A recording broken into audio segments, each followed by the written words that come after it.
Listen, before we even jump into today's episode, I just want you to know I have recorded this specific episode 6 different times.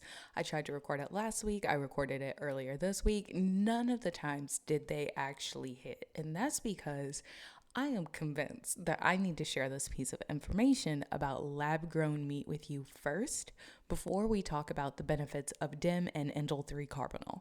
Now, let me just go ahead and say this. We know I am a big fan of questioning things, and we all know that Berri straight up does not trust the FDA. There are no ifs, ands, or buts about it. They are a very peculiar group.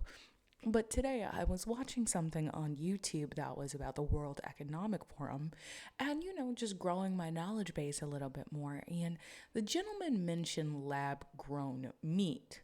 And I was like, you know what? Let me look into this again. So lo and behold, as I am looking into this lab grown meat situation more, I find out this piece of information that was released in January of 2023. And what's so wild is like sometimes your level of discernment when you say something is questionable, that's really God being like, yeah, I got you.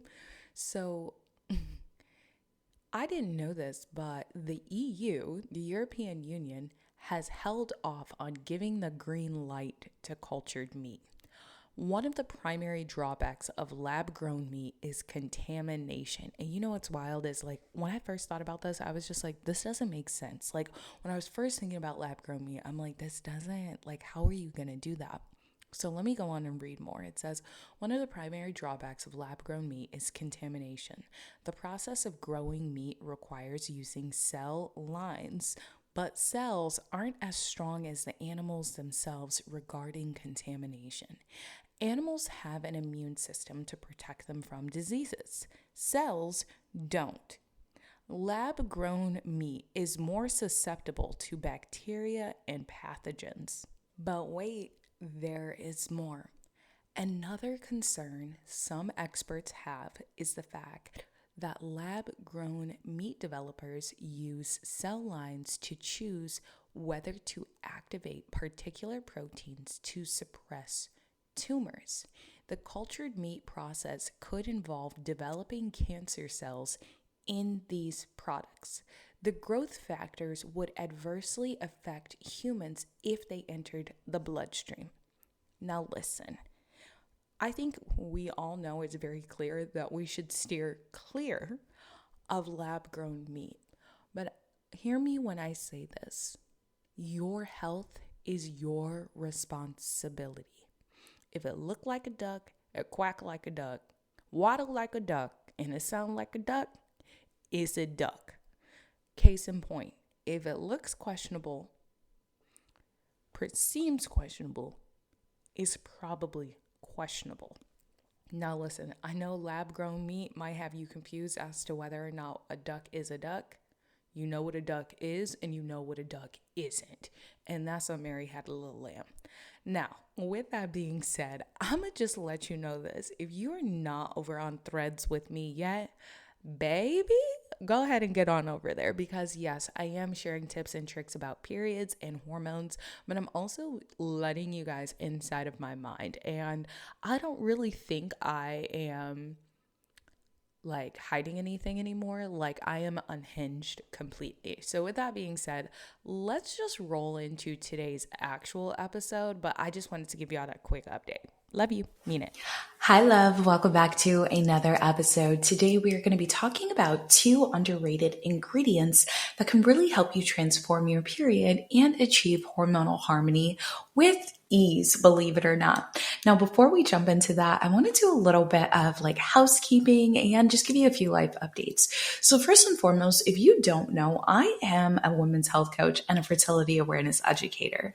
I have been for the last 6 years, and my area of expertise has always been menstrual cycles and really teaching women how to optimize their life using their menstrual cycle as the blueprint. As of late, I have definitely had a lot more conversations about hormonal health and really just helping women understand how to unpack it. But at the end of the day, sometimes I just come home to what I know and love, which is really supporting your cycle. So with that being said, a lot of our information for Q3, whether it's a podcast or hanging out over on Instagram or even on Threads now, wherever we are, we're 9 times out of 10 going to be talking about how to support our health, our hormonal health, with a hint of cycle support. It's just who I am. It's what I do. But also, with it being Q3, I have switched up my supplement routine, and quite a few of you have been asking me about what it is. So I figured today I would go ahead and share with you. Actually, on that note, I need to go get the other part of my supplement routine, but every day I have been drinking a tea called St. John's Bush, which is really a phenomenal herb for supporting your liver. It also supports your cycle, which of course we know I love. But I have also been pairing that with my new multivitamin called My Happy Flow. So this is really daily hormonal support. You can tailor it to your menstrual cycle. It is designed for a better period specifically, but a lot of the ingredients actually helps other aspects of your hormonal health and well-being. So with that being said, it's a little bit about what I have been up to and what I'm taking now in this specifically. One of the main reasons I wanted to do this is because it contains 2 things that I personally rarely ever take and rarely ever recommend, which are DIM and indole 3-carbinol, also known as I3C. Now, I love these ingredients by themselves as phytochemicals and the research I've seen, but when you pair them together, you know that song Better Together? What is it? Jack Johnson. You know what I'm talking about. So it's really good, but it caused me to kind of want to delve deeper into explaining how these things work in the body and really help support the menstrual cycle. So one of the first things you want to know about DIM and IC3 is DIM is actually made from IC3. Okay, so you have IC3 and then you have DIM. It's like a derivative, basically. It's a metabolite, as we would say in the health space. But beyond that, both of these work to metabolize your estrogen. You've often heard people talk about estrogen metabolism, and that's because what we really want to do is get estrogen out of the system before it re-enters. And we really want to support our liver as it's metabolizing estrogen. Why do we want to do that? Because in the event that we do not support our liver and we're constantly consuming way too many things that stimulate estrogen growth and different things like that, it will actually re-enter your bloodstream, because there's several pathways of detoxification that the liver does. There's hydroxy 2, which is getting everything out the system, you're good to go. And then there's hydroxy 16, and this is when things re-enter your system. But I digress. When estrogen re-enters your system, that is often what causes what so many of you have heard of called estrogen dominance. And often what people do is just focus in on estrogen dominance, and they don't talk about something that comes with it more often than not: progesterone deficiency. So as I was looking into DIM and I3C to kind of understand them more, I was noticing that not only does this help kind of manage your estrogen, I3C specifically stimulates digestive enzymes in both your gut and your liver to ensure that it can actually get out the right way, utilizing hydroxy path 2 that we want, okay? Now, in addition to this, what I noticed about I3C is that it can help with shrinking a lot of other things that you may be dealing with when it comes to your health as a woman, whether it be your fibroids or maybe it's cyst or something to do with your breasts. These are things that I'm often asked about. And to be fully transparent with you, I tiptoe when it comes to breast cancer specifically. And that's because it's a lot of information to kind of intake, and I stay in my lane, right? But with that being said, I found it very, very interesting that the stimulation of these digestive enzymes are helping estrogen get out of the actual body. So it's actually combating breast cancer. It's also helping to combat ovarian cysts, maybe cysts in your breast, things of that sort. It's helping to shrink fibroids. So I think it's really important that you know how I3C and how DIM actually work. Now you might be like, well, how is that really helping me with my estrogen?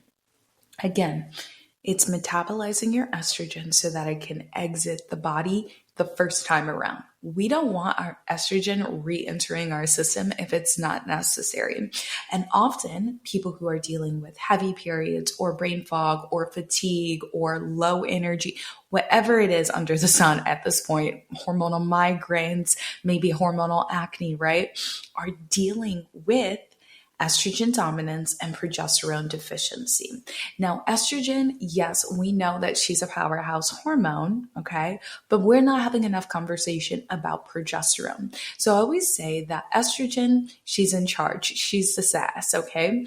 Progesterone is like our rest and digest, our calming, our happy, our stimulating, our regulating hormone. Right? So when people have the proper levels of progesterone in their body, they're not dealing with symptoms of hormonal imbalance of any kind. And people are like, she's a vibe. Like, you're probably a vibe even if you don't have a progesterone deficiency, but there are two different types of estrogen dominance. So there's frank estrogen dominance and then relative estrogen dominance. Frank estrogen dominance is where you frankly just have too much estrogen in your body because it didn't get out the right way the first time, okay? And so that's where we would want to take something like DIM or I3C to help it get out the first time. But then there's relative estrogen dominance where you have too much estrogen in relation to progesterone in the body. And so a lot of people might be trying to decrease their estrogen levels, and really what they want to do is increase their progesterone levels. And you might be thinking, well, how can I do that? You know, the girlies are not talking about how to increase progesterone, right? There are a lot of supplements that you can take, or better yet, vitamins that you can take that can actually help you increase your progesterone levels. First and foremost, you can be taking or doubling down on maybe your B vitamins, for instance, or your vitamin C, also magnesium and zinc. And you know what, I'm going to go ahead and share with you some foods. So if you are looking for like B vitamins, right, vitamin B6, you can do your chickpeas, you can do beef, liver, tuna, salmon, chicken, things of that sort. Always, of course, bananas. I feel like bananas are low-key super underrated. And then you also can do things like turkey. Okay. Now, when it comes to vitamin C, you can also get that via citrus fruits, your red peppers, or as they say in Australia, is it capsicum?